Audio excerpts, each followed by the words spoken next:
In this quick video, I'll show you how to add a signer in PandaDoc so you can streamline your document workflow with ease.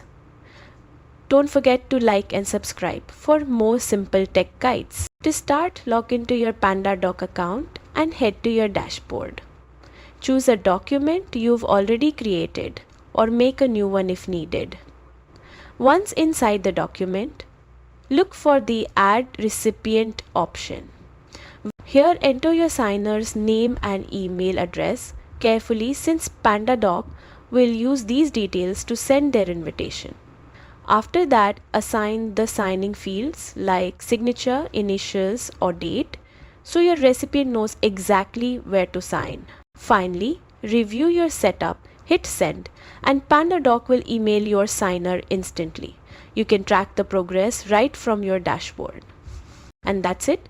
Adding a signer in PandaDoc is that simple. If this helped, make sure to hit like and subscribe for more quick guides.